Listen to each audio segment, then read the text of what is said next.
And welcome back to Hannity's America. With the presidential election just about a month away, the economic crisis facing our country is a serious situation that both candidates say they are committed to fixing. But Democratic nominee Barack Obama may have closer ties to this debacle than he wants to admit. The United States is facing its biggest economic crisis since the Great Depression. Financial institutions are going bankrupt. The stock market is reeling, and families all over the country are losing their homes.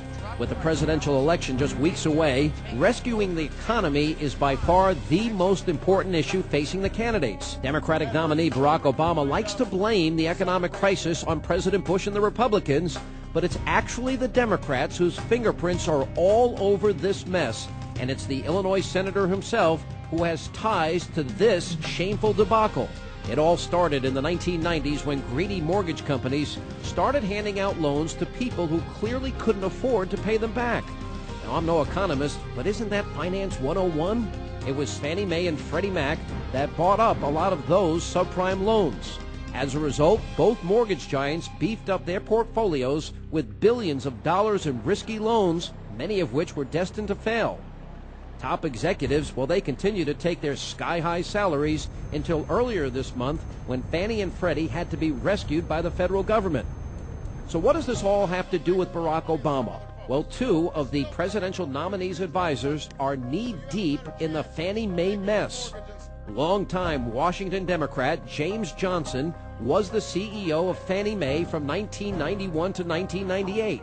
Johnson was forced to step down after a controversy surfaced regarding millions of dollars in questionable real estate loans, but not before he made off with millions in salary. But despite Johnson's shady dealings, the Obama campaign has asked him to be an advisor on the panel that vetted possible running mates for the presidential candidate. As a matter of fact, he led the selection process. Now back to Fannie Mae. Former Clinton budget director Franklin Raines picked up where Johnson left off. Raines was CEO of Fannie Mae from 1999 to 2004. It was on his watch that Fannie Mae started buying billions in risky mortgages, and those deals netted Raines, get this, a cool $90 million in his 5-year reign. According to the Washington Post, Raines was chosen by the Obama campaign to advise them on, get this, mortgage and housing policy. And the dirty dealings go even deeper. Both Raines and Johnson had several personal dealings with Countrywide Mortgage while they were leading Fannie Mae into disaster. As Hannity's America reported some months ago, Countrywide was one of the biggest offenders in the subprime lending mess. And earlier this year, the company had to be rescued by the Bank of America to keep it from completely going under. That was right after its CEO, Angelo Mozillo, sold his stock and took the money and ran. Well, Johnson and Raines were both considered to be, quote, FOA, that's Friends of Angelo, and they were granted sweetheart deals on millions of dollars in personal loans. And for the record, Johnson took out 3 loans and a home equity line of credit from Countrywide, accounting to over $7 million.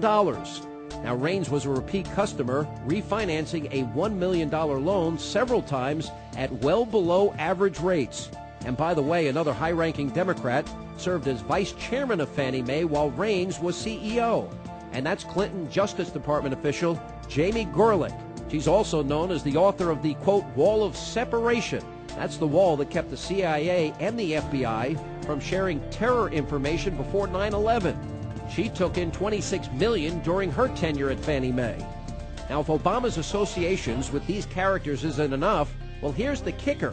According to the Center for Responsive Politics, the top 3 U.S. senators getting big Fannie and Freddie political bucks were Democrats, and guess who was number 2? That's right, Senator Barack Obama, who received over $126,000. So somehow the 4-year senator received more money from Fannie and Freddie than longtime Democratic Senator John Kerry, and he came in second only to the Senate Banking Committee chairman, and that's Chris Dodd of Connecticut. Senator Obama says he wants to fix the economic crisis facing our nation, but it was his opponent, Senator John McCain. He's the one who sounded the alarm about this impending disaster years before, when Senator McCain joined as a co-sponsor of the Federal Housing Enterprise Regulatory Reform Act of 2005. He said the following, and it's in the congressional record. He said, quote, "If Congress does not act, American taxpayers will continue to be exposed to the enormous risk that Fannie Mae and Freddie Mac pose to the housing market, the overall financial system, and the economy as a whole." Now, that was nearly 3 years ago. Now, Obama would do well to stop trying to point the finger at Republicans for the economic crisis when it's members of his own inner circle that directly are responsible.